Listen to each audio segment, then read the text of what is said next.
day the verdict was announced, people outside were actually cheering at the verdict. It was the biggest, most notorious murder case in Delaware history. One of the state's most prominent attorneys, accused of murdering his mistress and dumping her body in the ocean. It's rare for somebody like him to be charged with murder. The victim was a stunning, outgoing aide to the governor. Marie Fahey was beautiful, funny, gregarious, just a really neat person. Then one day, she was gone.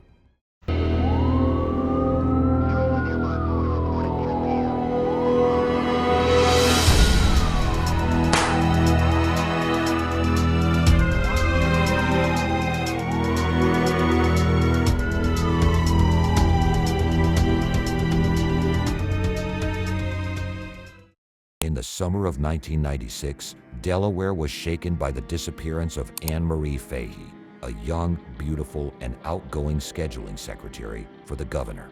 To the outside world, she seemed polished and successful.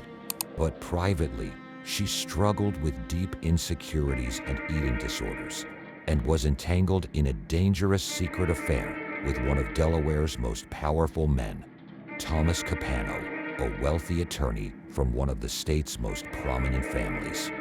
Everything began to change in the early 1990s when Tom Capano's marriage started to fall apart. Capano, married with 4 children, had seduced Anne with wealth, influence, and protection. But it didn't take long for Anne to see the truth. Tom was controlling, obsessive, and unwilling to let her go. In her private diary, Anne called him a jealous maniac.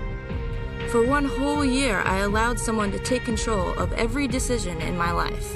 By 1996, Anne had found new happiness with her boyfriend, Michael Scanlon.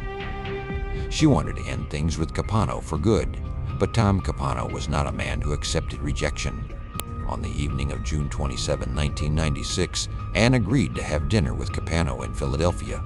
Witnesses remembered her looking distraught, barely touching her food. That night, she vanished.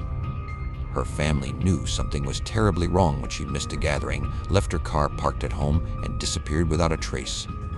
Police soon focused on the last man to see her alive, Tom Capano. But with his wealth, connections, and army of lawyers, Capano stonewalled the investigation at every turn.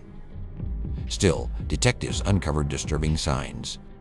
A blood stain in Capano's home, a rug and couch suddenly gone from Anne's apartment, and friends of Anne recalling her fear of his violent temper. But the case seemed impossible without a body, until Capano's younger brother Jerry finally broke his silence. Gary told investigators a horrifying story. The morning after Anne disappeared, Tom showed up at his house demanding the use of his boat. Together, they hauled a heavy cooler wrapped in carpet out to sea. When it refused to sink, Jerry blasted it with his shotgun. Blood seeped into the water before Tom chained it down with anchors and watched it vanish into the depths. Gary later realized what had been inside, the body of Marie Fahey. Unbelievable as it sounded, the story checked out. Investigators discovered Tom had purchased that very model of cooler weeks earlier. And in a chilling twist, a fisherman had actually found it floating empty that same summer. By 1998, prosecutors had built their case. But Capano still had one last play, his mistress, Debbie McIntyre, who had unknowingly purchased the gun he used.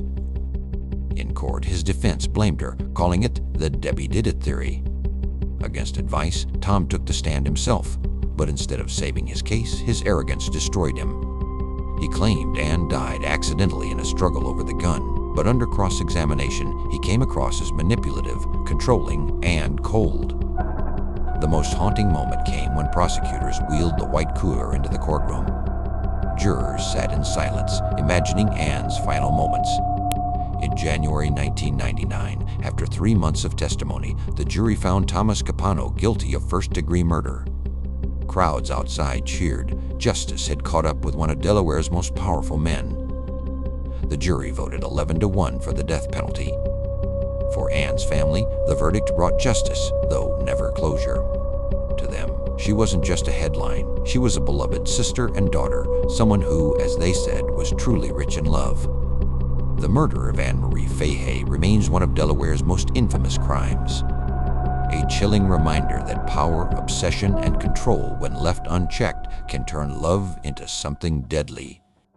If you enjoyed this story, don't forget to like and comment.